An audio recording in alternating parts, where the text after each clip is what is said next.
Now if you remember, our first result was x plus y is equal to 70. Putting this value of x into this result, we will be getting 30 plus y is 70, and so the value of y is equal to 40. Thank you. Now let us come to mean with missing frequencies. Here we have seen one example with different classes, and in the column of frequency we are having two missing frequencies, f1 and f2.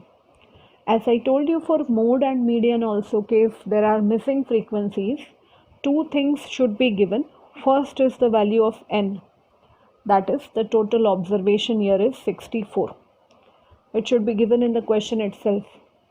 And the second is here the value of x bar, which is equal to 18. Let us solve it as we are solving remaining of the examples of mean. The first thing is obtaining central value xi.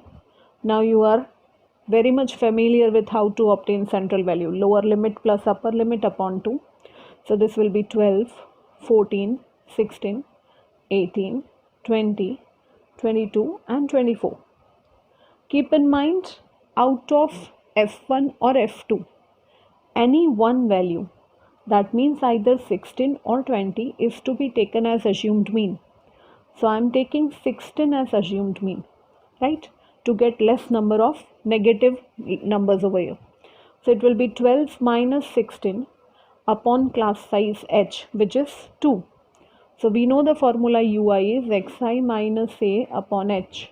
So it will be 12 minus 16 minus 4 upon h, that is 2. So this will be minus 2, minus 1, 0, 1, 2, 3 and 4. Last work is to multiply frequency with ui. So this will be minus 14, minus 6, 0, 13. f2 into 2 will become 2f2.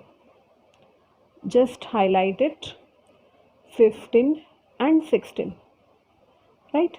Now if we add up all these, you will be getting 31 minus 14 minus 6 plus 13. So overall it will be sigma fi ui is 24 plus 2f2. Now add up these frequencies, 7 plus 6 plus 13 plus 5 plus 4.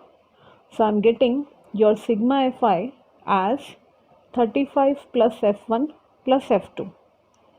The very first step is to compare this value of n. That means I will be writing 35 plus f1 plus f2 is equal to 64. So the first result is f1 plus f2 is equal to 29. Right? Now let us come to this. We all know x bar is equal to a plus sigma fi ui upon sigma fi into h. As I told you, the value of x bar is 18. Assumed mean I took as 16. So this will be 16 plus sigma fi ui, which we got as 24 plus 2f2 whole divided by sigma fi, that is the total observation. Here we will take 64, not 35 plus f1 plus f2, into the class size h, which is equal to 2. So this will be 18 minus 16, 2. This will be 2 into 32. So it will be 24 plus 2f2 upon 32. 32 multiplied by 2, 64 again. So 64 minus 24 is equal to 2f2. 40 is equal to 2f2. Right? And so f2 will be equal to 20. So this is your first value of frequency. f2 is equal to 20. Do you remember we were having the first equation was f1 plus f2. This was your first equation, is 29. Putting the value of f2 as 20, will get f1 plus 20 is equal to 29. So f1 is equal to 9. This is the way we are going to find out missing frequencies. Let us see one more example of mean with one missing frequency only. You can see in the column of frequency we have only one unknown term. The same procedure, obtain xi. Take that value of xi to be a having frequency f, that means unknown frequency. Then obtain ui, multiply ui with fi, you will be getting these numbers. Obtain the total, which is minus 64. Here also, as you are having one missing frequency, so the value of x bar must be given, and here we have x bar is equal to 18. Only one thing is missing here, they won't give you the value of n. That means the total frequency will not be given, as we have only one missing frequency.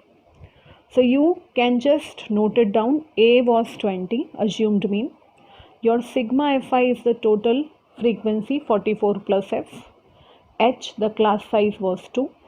Sigma fi ui, which is minus 64. Put it into the formula. So you will be getting directly here sigma fi as 44 plus f, as it contains only one missing frequency. After calculating, we will be getting minus 2 is equal to minus 128 upon 44 plus f, which after solving will be 44 plus f is minus 128 by minus 2, which is 64. We will be taking 44 that side, so it will become f is equal to 20. So this is your final answer.